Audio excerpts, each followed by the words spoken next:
So this will be my last lecture on agency. So of course I wanted to change a bunch of things because of all the discussions that we've had and kind of some things that have been brought out or focused on. So I'll talk a little bit about scaling up and down, but I've added in some other things for clarification.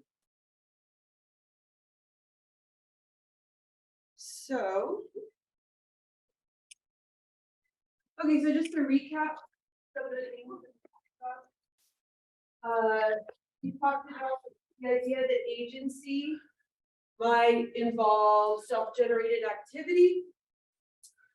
We've talked about agency maybe involving behavior with an end, aim, purpose, goal, however you want to cash that out. Or even the capacity, right, to engage in those behaviors or to have goals. And we've also talked about maybe it just being something that needs to be understood through teleological language as if it has goals, right? And we can do that without actually worrying too much about whether or not agency is a real thing. And then I talked a little bit about agential explanations. So we might want an agential explanation to tell us why a system does things, or how a system does things. These things go together so they can work on part of it. Or we might seek just to provide a theory or formalization of, the goals or purpose of something. All right. And then a question I think that it's kind of been brought out in these discussions, or something that I've been thinking about, because we keep kind of talking about, okay, the as if, attributions of agency and how important those are. And, it's different people have kind of said they're not sure if it really matters if agency is a thing at all. So I wonder if kind of that epistemic or heuristic value, our value in using that terminology to understand things, makes it useful regardless of whether or not agency is a real thing. Okay, so I think that's a really kind of interesting question that you all have brought out. So what I've kind of changed, I did this last night and this morning, was I took out some of the stuff I was going to talk about, and I decided instead to talk about Brancazio and Code's account of agency. So I've talked about this, Manuel has talked about it, but we focused on little bits of it rather than kind of explaining the account. And since it's come up so many times, I thought, I should just break this down and explain it. Now, why am I focusing on this instead of one of the hundreds, not thousands of other accounts of agency that are out there? And this one I think is really good. And that's why. I think this is, like you could tell from how many times it's come up just in our discussions, it's a really central account, especially if you're not thinking in terms of mental representations, if you're trying to do research on agency without presupposing the cognitive resources needed to instantiate agency, I think this is a really good account. So I'm going to go over this and clarify this a little bit. And then I think this gives all of you more resources in thinking about why a ball rolling down a hill, for example, is or is not an agent. You can kind of go to these things and see if you agree or disagree. You can attribute these, or if you even think these are important aspects of agency. All right. So there are three conditions for agency: are individuality, interactional asymmetry, and normativity. We've talked about all of these a tiny bit, but I'm just going to clarify some things.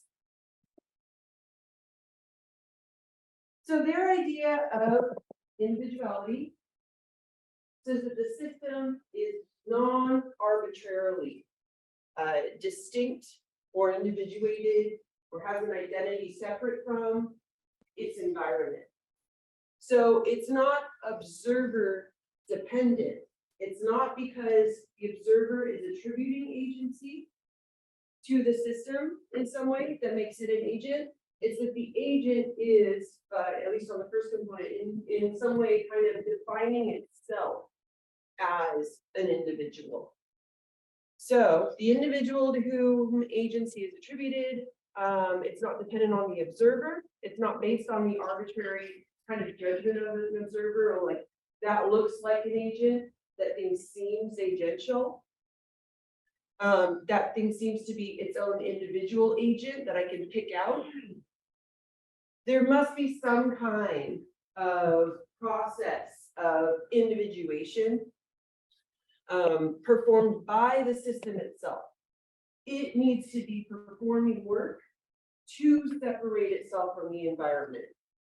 So there needs to be some kind of process in an ongoing fashion. So not just something is a conglomeration of atoms or something, you know, or a collection of metals. It has to be performing work to continually individuate itself from the environment. Okay, so there has to be some kind of process behind that. And that process needs to be intrinsic to the system itself, not coming from outside.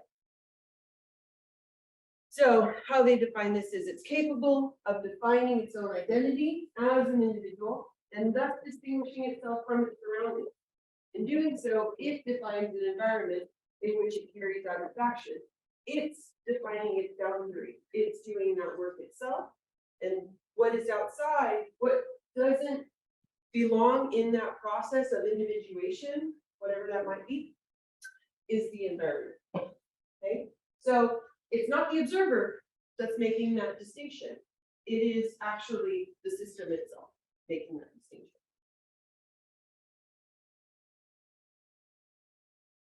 So the second one is interactional asymmetry, which Neville talked about a little bit last night.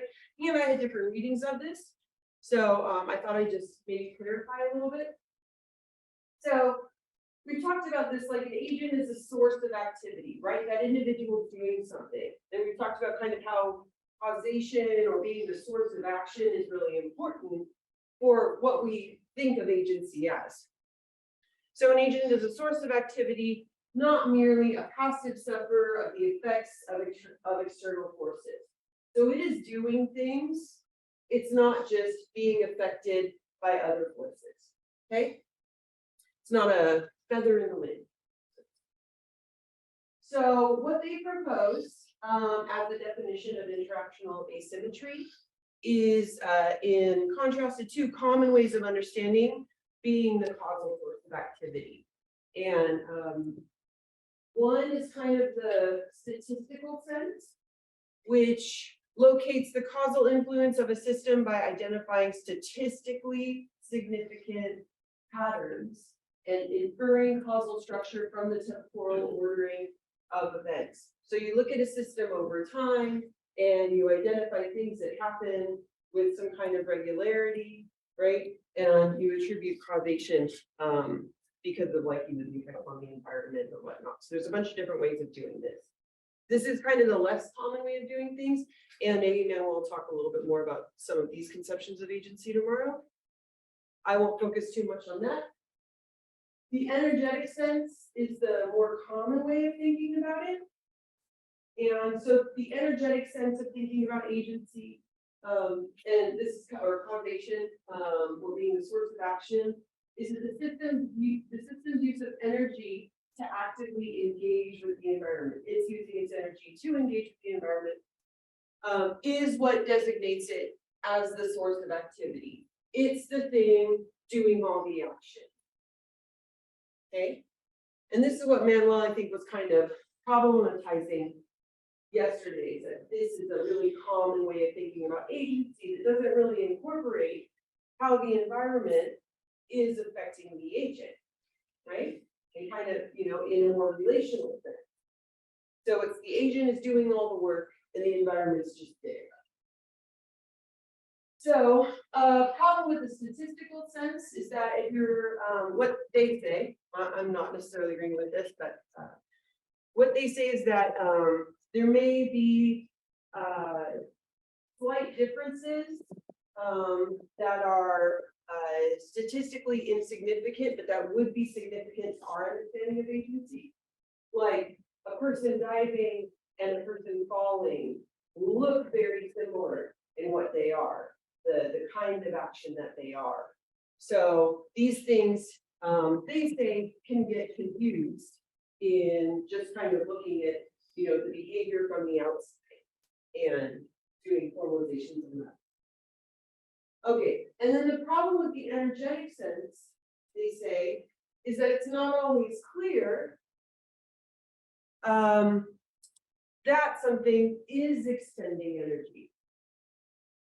So, for example, the example they use is a bird, this is a pelican, refraining from expending energy or activity, at least on the outside, holding very still to make use of an environmental, something environmental. So like a bird refraining from activity to utilize a wind current. And pelicans do this quite a bit. They hover right over the water and they use updrafts from wave movement, right, to glide and hold very still when they're doing this. So it doesn't look like the system is actually expending any activity. Now I have problems with this. You might have problems with this, but that's what they say. Another issue is maybe, and I've added this. Have you all seen this? So this looks like a system expending energy to do something, right? Swimming up a current, let's say, but this fish is dead. Okay. So I do not in any way condone experimentation, by the way.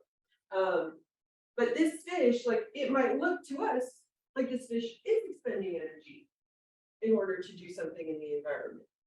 But actually it's just involved in such a way that its body doesn't need to expend a lot of energy or any, in this case, for swimming in certain conditions.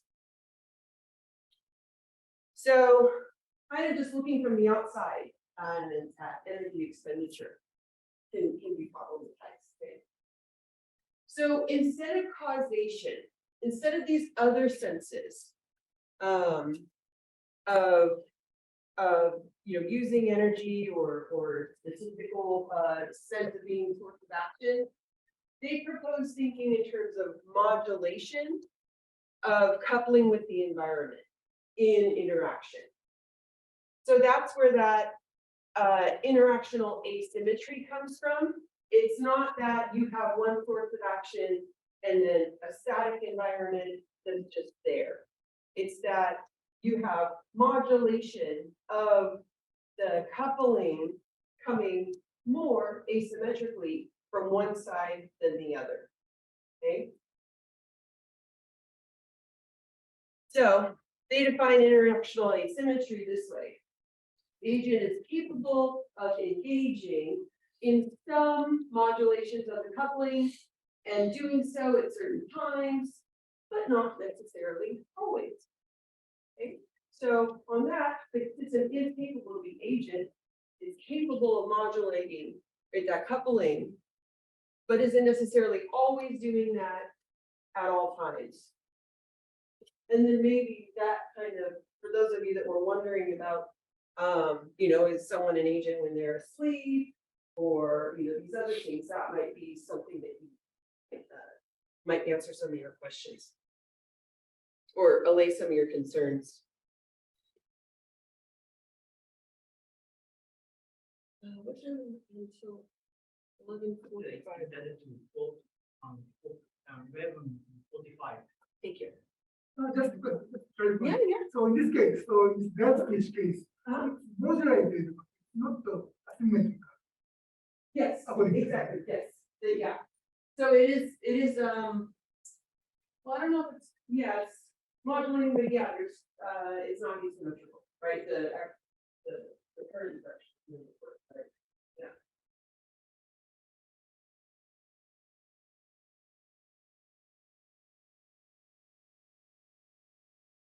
Okay, so then we have normativity. So normativity, we talked about this also with the biogenic approach. And like I said, these are not incompatible, right? A lot of these different theories. So the normativity of the system is the biological meaning for the organism of its action or the system. So there's some kind of, they say biological meaning, and they're all kind of autopoietic theorists. So there's a meaning of the action that separates it from your movement. And that's the difference between, again, like diving and falling. So agents have goals or norms according to which they are acting, providing a sort of reference condition so that the interactive modulation is carried out in relation to this condition, in relation to the meaning generated by the organism. Okay. So these arise from the existential needs, right? I've talked about a little bit. So the existential needs of the organism are going to provide it with norms, like some things are good for it, some things are bad for it, and so on. So we can then ask how questions about biological adaptation and the organism's history of interaction. So without necessarily going into there being one kind of explanatory underpinning there. Now, organisms are precarious. They must actively seek to maintain their network of mutually supporting processes, right? And create that boundary that individuates from the environment, right? Or they perish. So, they have to have norms. Or they have to be constantly doing things that the world is meaningful to them in a way because of this precarity, because they're constantly seeking to persist under precarious conditions.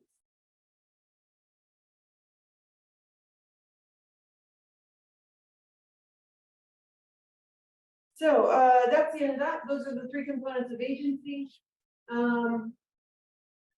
Now, at the end of this paper, if you want to go back and read it, the paper was just talking about, they talk a little bit about the possibility of synthetic agents or artificial agents.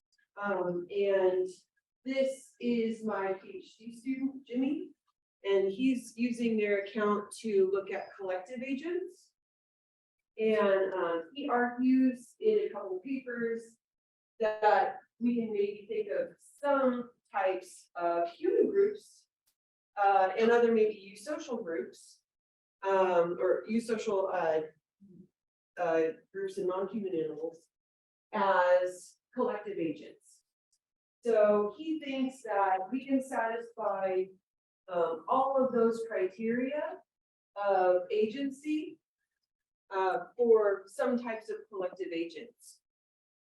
So in his 2022 paper, he talks about individuality, and he has a paper about to come out on how it satisfies some of these agents, collective agents, we satisfy the conditions of normativity as well. So he says that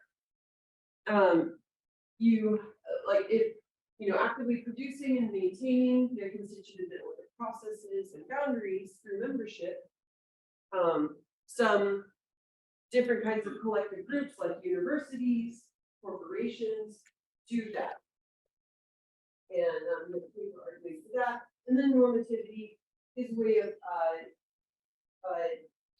arguing that norms of some collective groups can be determined by the group structure and its persistence conditions in the environment that it's in. So corporations, in order to survive, have persistence conditions. They need to be taking in certain things and getting rid of certain things. They satisfy, so there are things that are good for a corporation or things that are bad for a corporation. And it's established by the way that the corporation is structured and also the kinds of the environment in which the corporation is in. So corporations are on a big scale, and so they have things like policies and other things that make up, their persistence conditions. So if you're interested in collective agency, there's a couple you can look at.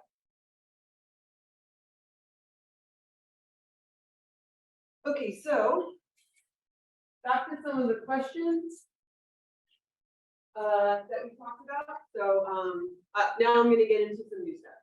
Okay. So we've talked about what is an agent.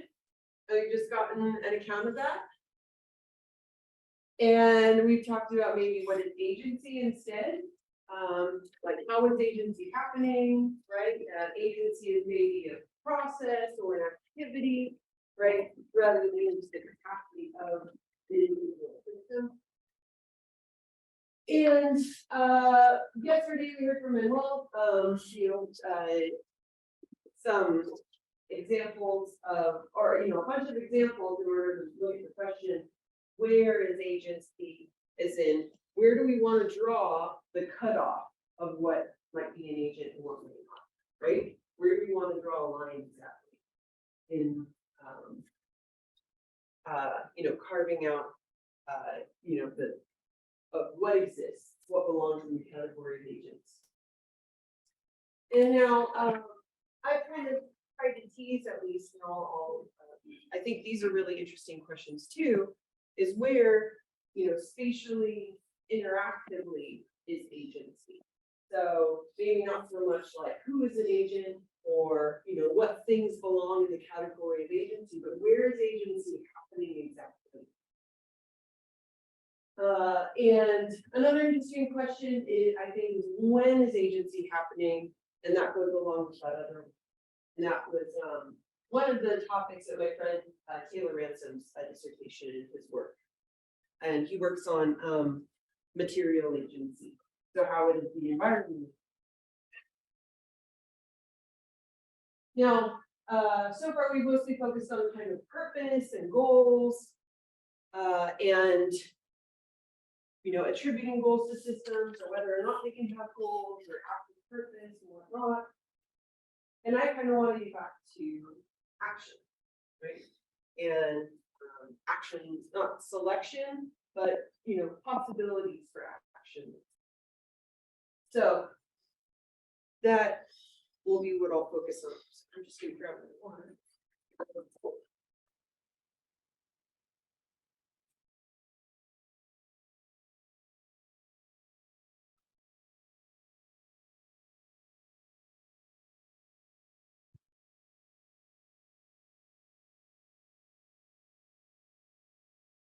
Okay. So I'm gonna get weird. Okay. So Manuel's lecture yesterday gave us some really good examples or possibilities maybe of agency without cognition and agency maybe without life. And I want to think, if we don't have a precise definition of agency or what agents are, can we still study agency? There's still interesting work to do. And I say yes. And one way is through the study of agential dynamics. And that is kind of the processes that scaffold or constrain possibilities for behavior. So I think that in order to be an agent, there has to be a range of actions that are possible. Okay. So I think of agency really interactively and actively.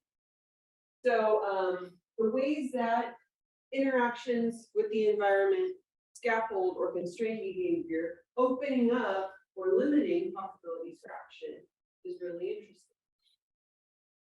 And I don't necessarily need to have a complete theory or definition of agency to kind of look into this stuff. So I want to talk a bit about active matter systems Does anyone know what you got? Alright, cool.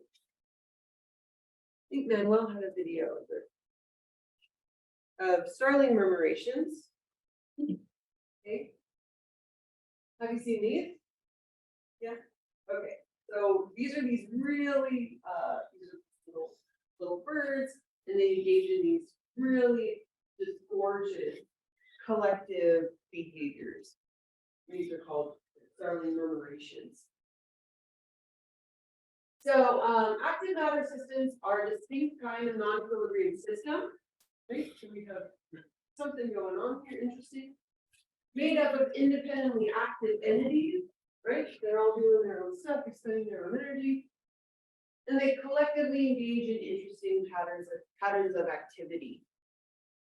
So we have individual self-propelled agents, and they're engaging in macro-scale behavior like forming, flocking, clustering, schooling, that kind of stuff.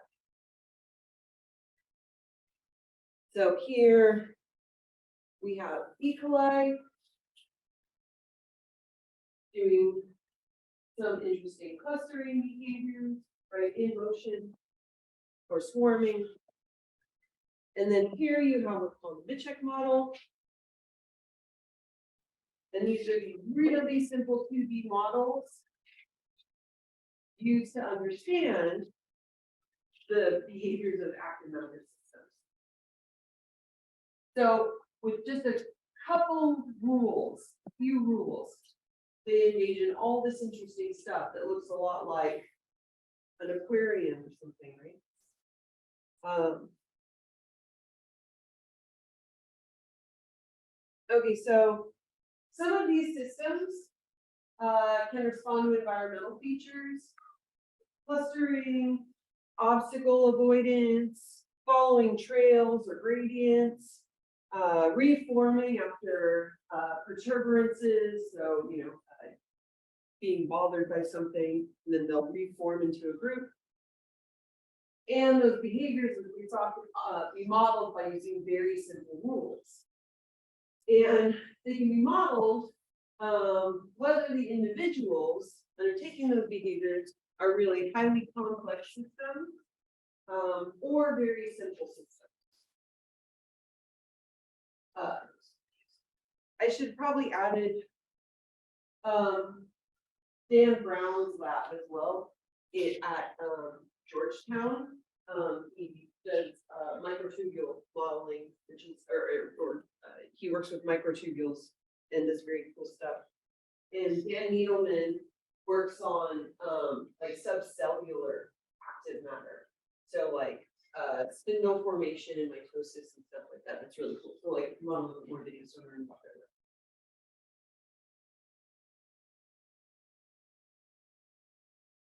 Okay, so these models are useful for all kinds of active matter systems because they ignore kind of material and cognitive complexity, using only simple rules for individuals. Alignment mechanism, so that, you know, there's a rule about or alignment, so how the individuals align with each other in their activity. Self-propulsion, so like the speed that they'll move at. And then noise.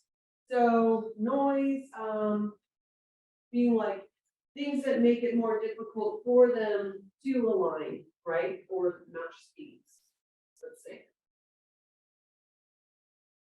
So these compare with, you know, if you're modeling a real system, you might think of a fish school swimming in murky water. Okay.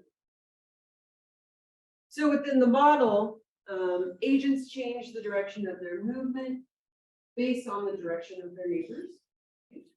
So you have that alignment mechanism. So if, you know, your neighbor moves, you move as well, right? You want to keep aligned with them. And in the model, you can vary the density of the population. So, you know, see what kinds of behaviors emerge at different levels of density of the population. Vary the strength of the alignment mechanism. So how well the agents are able to align with each other in internal ways. Then you can play with attraction and repulsion dynamics, like how close or how far away they want to be from each other, let's say. Okay. And very external noise, and then velocity matching, you can mess with that too. So like, what range will they kind of stay, you know, in going the same speed as each other, right?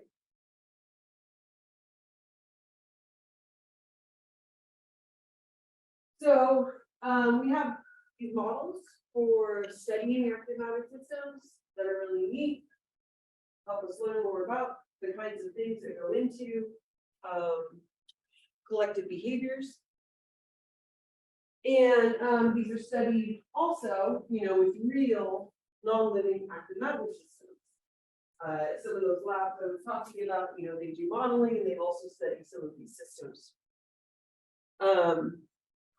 So recent studies show that we can still get many of the complex features of flocking, swarming, and or clustering in non-living systems, right? With only very simple things like vision or vision-like perception in response to instant cues. That's it. Not having a lot of rules, just a few instant cues they follow. Local jamming, so things where they just bump into each other basically, especially with like microtubules. So because of their elongated shape, just their shape will help them cluster, right, through jamming. And then attraction and repulsion dynamics, right, chemical attraction and repulsion dynamics. And then some of these non-living groups have been shown to be able to follow thermal gradients, navigate obstacles, and some of those other interesting things that we talked about, right? All non-living and oftentimes just by their shape or their chemical makeup, right? So not even like minimal neural networks. We're not talking about kind of mini robots, even though there's a lot of that research. Like these are even just little metal balls that engage in some really good behaviors.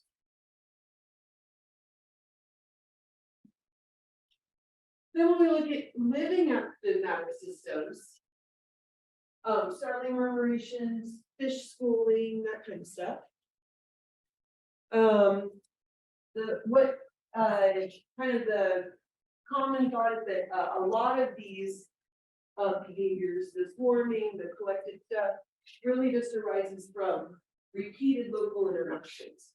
Okay, so again, like that velocity matching in interaction, alignment in interaction, just repeated local interactions are what lead to these interesting behaviors. So they just, you know, local sensing abilities, they follow a small number of behavioral rules. That's what's said to happen. Like collision avoidance, velocity matching, and flock centering. So staying near to their flock mates, right? You know, like another way of saying like attraction. So these are the explanations that are given for why it is that animal groups, living animal groups, are able to do this stuff, right? They have these behavioral rules somewhere. So we start attributing cognitive resources, right? Be able to explain this stuff. And then if we want to look at maybe like why they do these things in order to answer this stuff, in order to provide explanation, maybe if we're, you know, coming at this from a biological perspective, these kinds of collective behaviors enable things like amplification and dampening of collective responses. So all that means is if you have a group, of individuals, right, all on their way somewhere, they will to beach migration. That's one of the things that have been studies, right? All it takes to move the group, it's predator is sighted. If you have a rapid alignment of a few agents on one side, you see a predator. Now, the whole group doesn't need to have the information that there is a predator. It's just that rapid realignment in one place, away from a predator, spreads through the group and reorients the behavior, the collective motion of the entire group. Okay? It's not that one person goes out, an alligator, like there's no passing of information. It's just a rapid reorientation due to kind of, the alignment. And then dampening, if there's a cliff on the other side, there might be a little bit of pushback. On the other side, it kind of dampens the response and keeps the whole group from going over the cliff, right? Okay, so that's amplification and dampening. So rapid information sharing is possible. It maybe isn't information in this kind of robust sense that we think of it. Okay, I want to show another example of that. So this is the school of anchovies, right? Engaging in falling behavior. So you might have seen videos of this before, where they kind of very quickly create these balls. And you think, people studying this go, how can they respond so quickly? And it's because I would say very few cognitive resources are actually used. There's not a lot of processing happening throughout the group, right? These kinds of like amplification and dampening explanations tell us how the group is able to move so quickly and reorient, that kind of stuff, because it's not as if it has to. There's not a lot of information processing happening.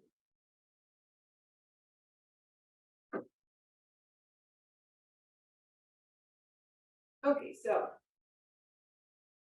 we want to answer why questions about the behaviors of individual fish. Coming back to our questions about agency. We want to answer questions about the behavior of individual fish. I think that we have to look at the ways that the group's behavior is scaffolding and constraining the behaviors of individual fish. So their action possibilities, right? What they are doing in any particular time. So the collective does not intervene on the individuals of, that are involved, okay? There's not an order from above. There's not a group agent, top down, like with, oftentimes we think of like, hierarchical, multi-cellular, there kind of is a top down and a bottom up, and there's just information exchange between those two levels. And that's not what's happening here. The collective is not giving an order to the individual, okay? So we don't have some collective agent that we can kind of maybe make sense of the individual group. What I'm saying is that there's interesting agential dynamics happening in those interactions themselves. Okay?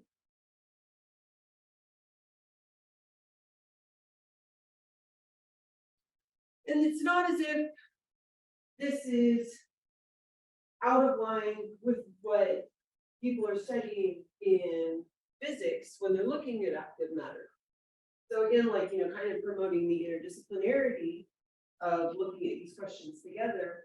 I did two summer schools myself, one I organized and one I attended, on active matter at Georgetown in the States, and worked with physicists on some of these problems. And so thinking about this kind of stuff was actually really, really important to them.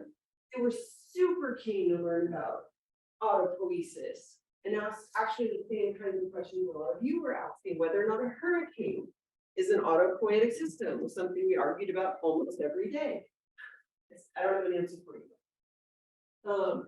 But these are actually the kinds of applications that physicists are interested in studying active matter, right? They want, it's not just, oh yeah, we just want to figure out, you know, how the best way to formalize this, you know, what equations will it, and then walk away. They think that these have major implications for lots of different things, right?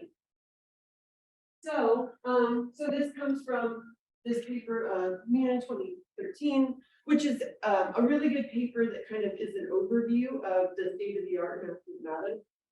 There's another one by Ramaswamy in 2017. I'll put up links to those when I post my references later. But you know, they ask how do these individual self-triggering units flock together? Like, how does this happen in these complex dynamical patterns?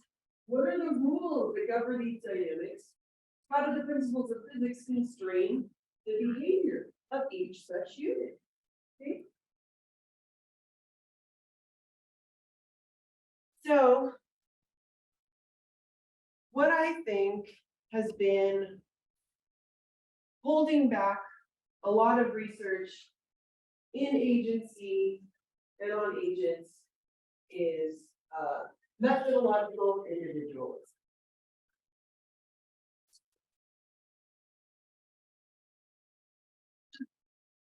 And this is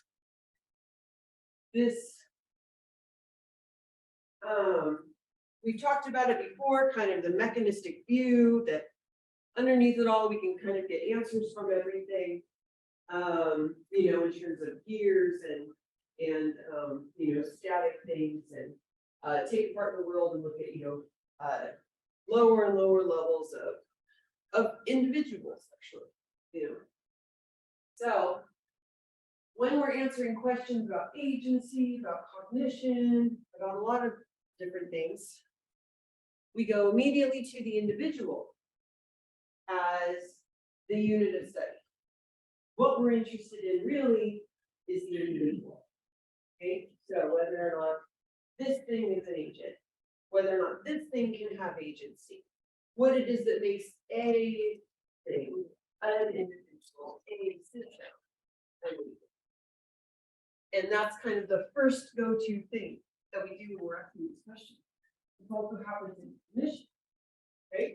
So those of you that maybe study cognition or interested in those topics, we start with the individual. We go, is this thing cognitive? Right? It's individual cognitive. What makes this individual cognitive? What makes an individual cognitive? What are the factors of an individual cognitive agent? So agency is, for the most part, just treated as a property or capacity of an individual. And so questions about the why and how of agency or behavior and the scaffolds and constraints of behavior, we also look at the individual as what we want to explain. Okay, so we look for our answers in the individual as well. Helen Longino has talked about this recently, so I've got her there. Helen Longino has been promoting interaction as being something that we need to take a lot more seriously. I just want to also flag her because she's one of my favorite philosophers of all time. She's a feminist philosopher of science who does just absolutely revolutionary work going back to like the late 80s and 90s and is still putting out, I think, game-changing papers. So if you're interested, definitely look into her stuff. So the methodological individualism we find in definitions focused on demarcating agential from non-agential individuals. It's not necessarily problematic. Okay, it's not to say that we should never talk about the individual. Just maybe not the only thing we should be talking about. Okay. So in any particular inquiry, researchers have particular aims and particular characterizations of the phenomenon to be explained. The appropriate characterization of the phenomenon will depend on what we want to know about it. So if we want to know about the individual, that's fine, but that doesn't mean that the individual is the only thing worth knowing about. if we want an explanation of agency or many other things.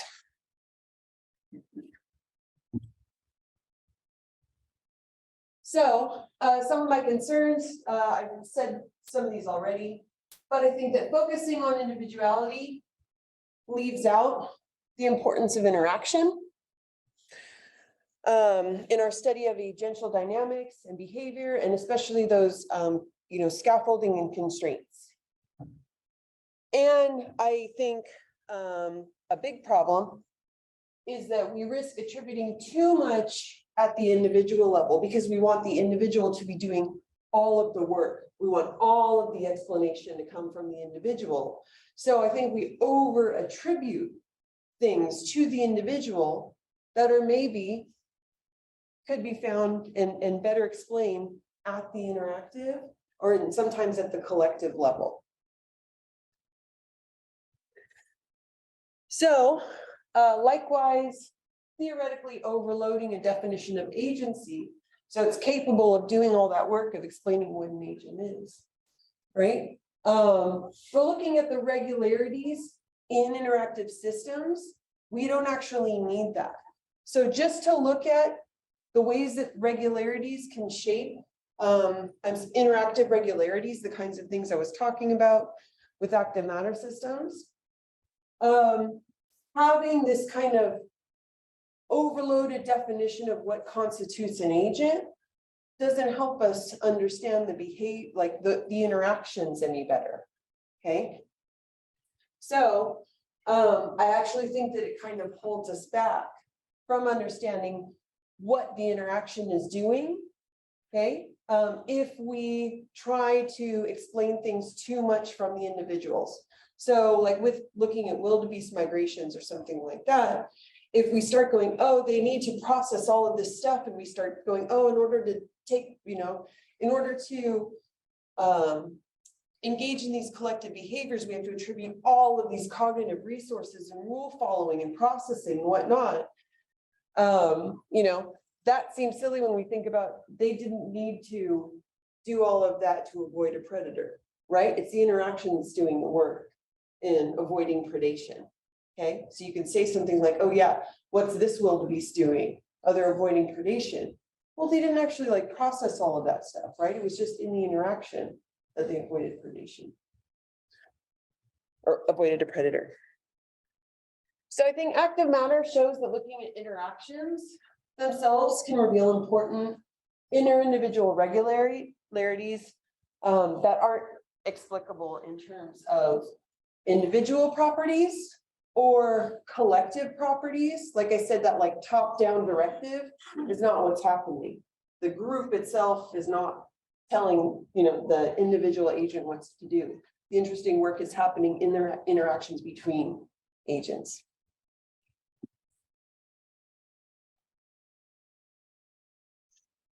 So in order to do this kind of work, I think you can just have a really simple pre-theoretical definition of agency.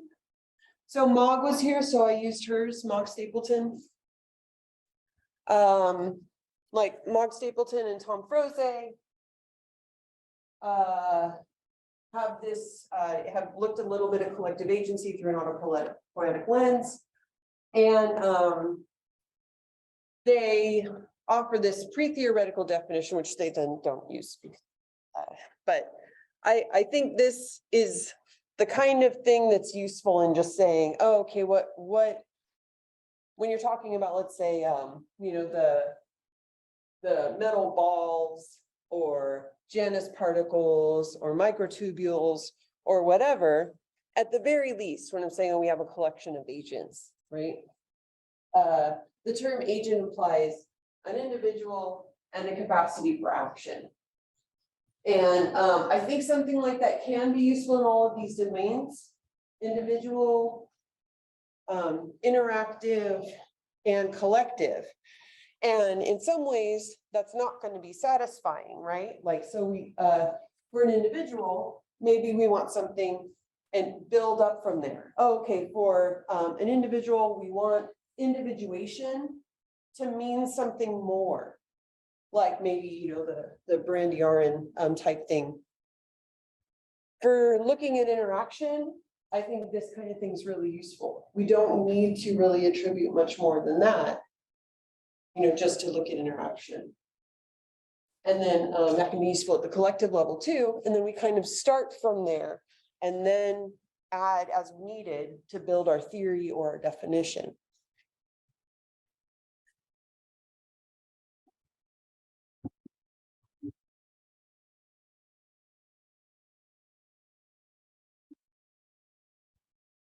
So this is all coming from a paper, this part. Starting with the active matter stuff. It's coming from a forthcoming paper I have on interactive agential dynamics. So I define these using a really deflated pre-theoretical definition of agency. I think that we need to talk more about, I propose that we need to talk more about interactive agential dynamics. And I define these as mutually dependent multi-agent processes that scaffold or constrain agency in which an individual agent directly participates, but does not wholly self-produce. So of course, no single agent can be responsible for an interaction. They involve more than one agent.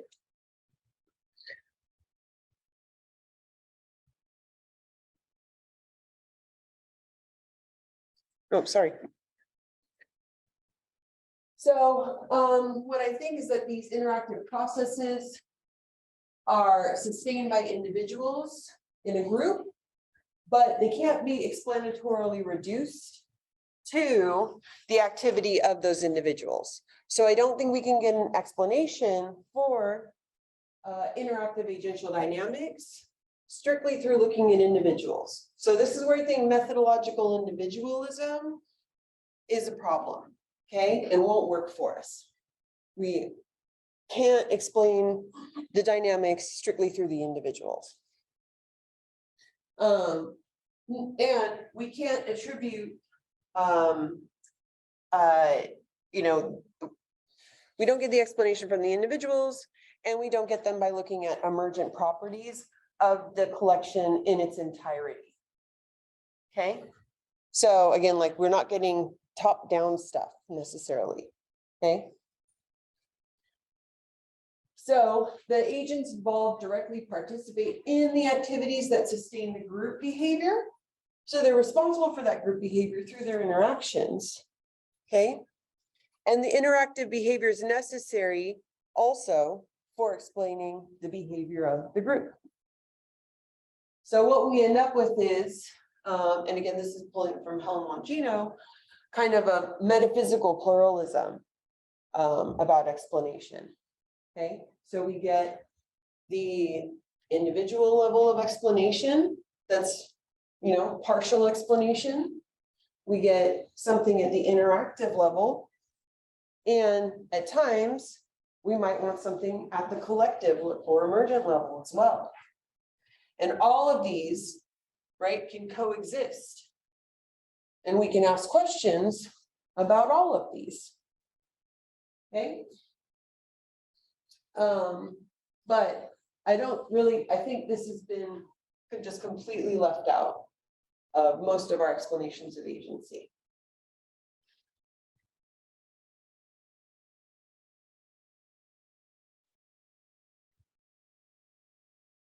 I think I'm actually close to being done. Okay. So I just wanted to come back here at the end to kind of the relationship between agency and cognition a bit. So agential dynamics and cognitive dynamics.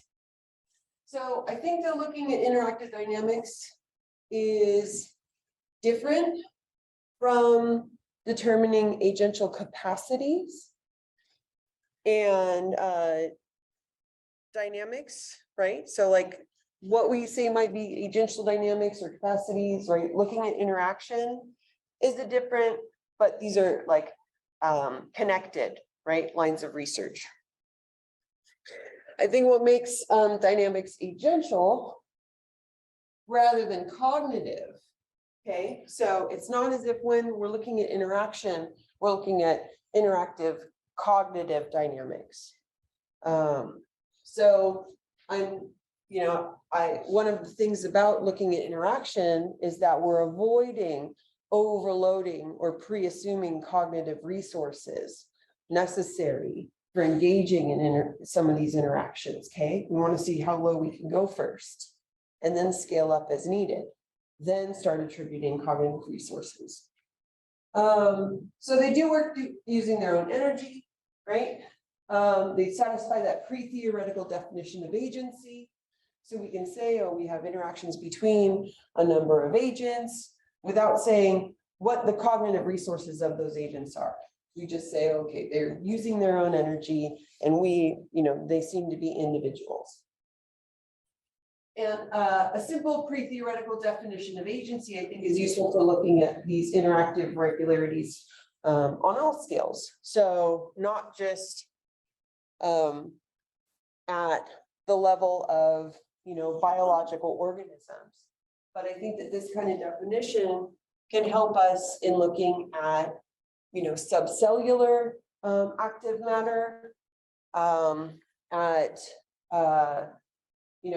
bigger collectives. So because it doesn't involve attributing anything cognitive, we're just focusing on kind of energetic responsibility.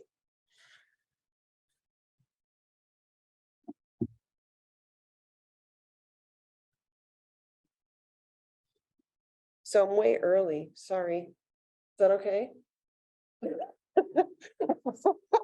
I feel like that was really dense and I'm sorry. I was like, I'm going to scale back. I had so much more complicated stuff to say. And I was like, I'm going to spare them. And then I made it too short. So I'm just going to do my concluding thoughts. Is that all right? Okay. So these are, because this is the last thing I get to say about agency to you all, I think, except in our Q&A.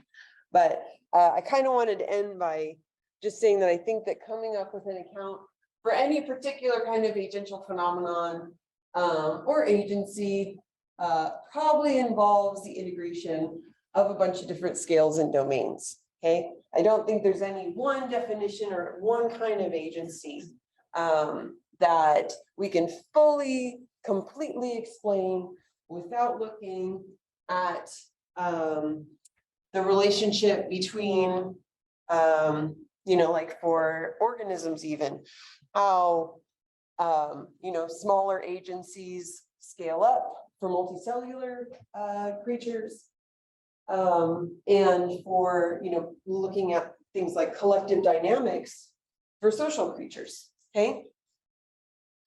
So I also think that there's no one framework that's going to be useful for all of those different scales. So, thinking in terms of, like, I think the autopoietic account of agency is really good, but I don't think that necessarily a collective needs to satisfy the criteria of autopoietic agency, which is really good for talking about biological systems, in order to be an agent. Maybe we want something different from collective agency. Maybe a different framework has better resources than autopoiesis. And maybe that's the case for subcellular agents and things like that too. So, the things that we're made of below the cellular level. So that's why I kind of advocate for not only a metaphysical pluralism, but a framework pluralism. I think it's important to argue about what the best framework is at any scale, but once you start looking at multi-scale integration, it becomes a little less important. We need to think about what is the best thing for doing the work at that scale, right? And of course, the kind of explanation we're looking for and the kind of question we're asking, okay? So I think we need to understand the relationships between scales and how those scales can serve to scaffold or constrain, behaviors on different scales. So I talked about interactive agential dynamics, and that's between agents, at a particular scale. But I think there's a lot more work that needs to be done. By more, I mean some, because there's like very, very little on this inner scale interaction. Okay. So to say, last thing I'll say is there are probably a lot of different kinds of agency, and they won't fit under one definition or theory or approach or framework. And I think that is probably the coolest thing about studying agency. So that's it. I can do my discussion questions. Though. Yeah. Okay. So what I wanted to propose for discussion today, I know you kind of have branched off and written your own questions. I want to encourage you to argue a little bit. So I want to encourage you to maybe think about the framework that I started with and see if you can take a position on it. Do you think that is the best way to understand agency, period? Do you think that's the best way to understand agency at a particular scale or in a particular domain? And then discuss why and why not. Why do you think that? Why not? Try and convince each other, and go through your reasons for thinking that. Because I'm hoping we can maybe discuss that a little bit later on in our Q&A. And then I want to just kind of bring this question back that I asked earlier. Does the epistemic or heuristic value of agential explanation make it useful regardless of whether or not agency is a real capacity? So this is kind of like an aim of science question, I guess, but if it helps us in our understanding, should we continue to use it? Okay, if that's its value, if it's not actually helping us carve out the world in any particular objective way, but it does help us understand and it's valuable, is it worth keeping? Even if you don't think agency is a real thing. And then last, where is the agency happening? With the ball rolling down the hill. So after this talk, do you still think the ball rolling down the hill is an agent? Do you think that's the right question to ask?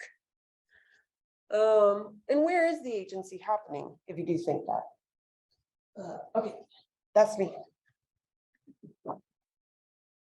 Thank you. For fascinating lecture. We have still 8 minutes for lunch. So we can ask a clarification question, a quick question. Students, you have the priority to have a question. Also, everyone can. Yeah, but everyone can. I draw. Okay. So a clarification question. So you talked about this the first day. About the distinction between the why question and the how question. Can you explain what's different about the two questions again? Yeah, so why is where we kind of get the attribution of a reason for action most of the time. So it's where we kind of, the why question, oftentimes what we're looking for is a reason for action. And then that is supposedly not like scientifically satisfying unless we say that the reason is a real thing, right? Oftentimes what we mean by that is the how question of like, what is the mechanism or process responsible for the behavior? Yeah, or that enables the behavior, that kind of thing. So it sounds like a natural way to ask, like, why do these fish act like this? And then you say that because they have certain like sensory capacities that allows them to interact at the individual level with their neighboring fish, and then as a group, they behave like this. That's why they exhibit their behavior. Yeah. It's quite common to use the word why To ask how. Yep. That's not what you call why questions here. That's going to be a how question.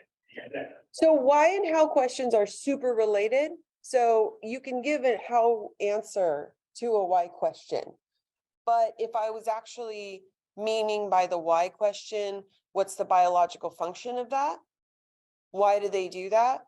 I might be really meaning like, why are they acting like that? And be looking for an answer in terms of, oh, they do that because, it helps them, in some predatory, scenario or whatever, or it helps them keep warm or protect the smaller ones inside or something like that. So you can give a how type answer, but there are a lot of different types of answers that you can give to a why question. And some of them involve a reason, they can be biological or, from adaptation, or, we can give an answer for an individual fish, like why did that fish, do that thing? Again, you can answer in the kind of how way, or you can say, oh, because he wants to avoid predators, or, oh, he saw a shark over there, that kind of thing, and he wants to get away from it. Yeah, so they take a lot of different kinds of answers. Okay, thanks. Question, Mike?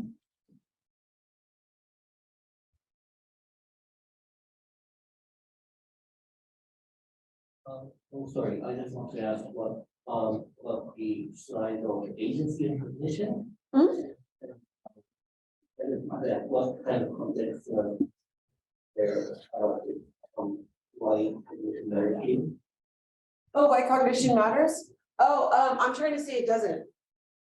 Yeah, that was that's I'm trying to highlight like the idea that agency and cognition always overlap, and that you need cognitive resources to explain agency.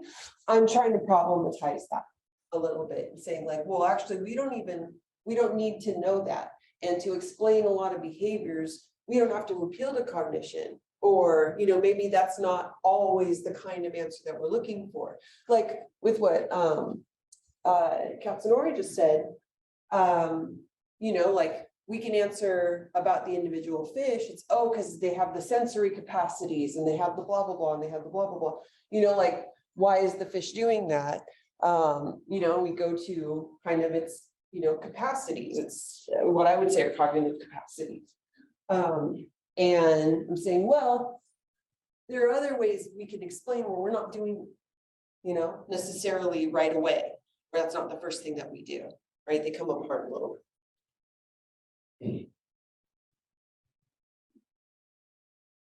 Related to this slide, could you tell us what the cognitive dynamics means? Yeah, that's just like a way of me avoiding saying like cognitive mechanisms or processes or, any specific thing as being the one type of cognitively interesting thing. So that's just kind of an umbrella term that I'm using to be like, whatever you want to stick in there as being the thing you prefer. You just emphasize the dynamic aspect of the process. Yeah. Okay, thanks. Okay, other question?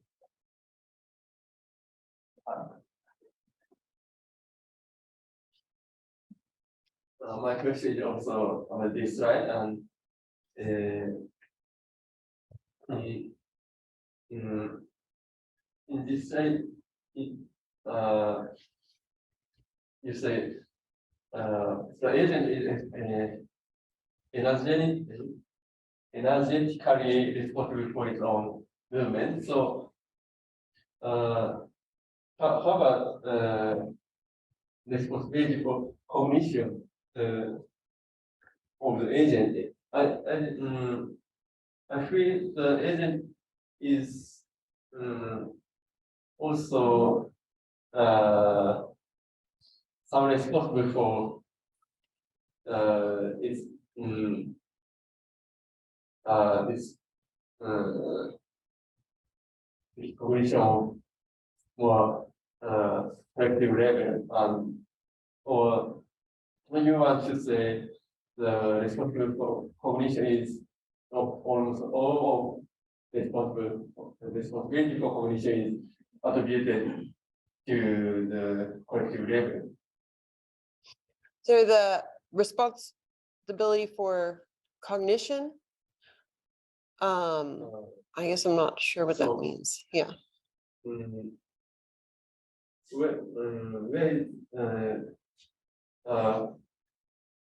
who is attributed for the responsibility for cognition?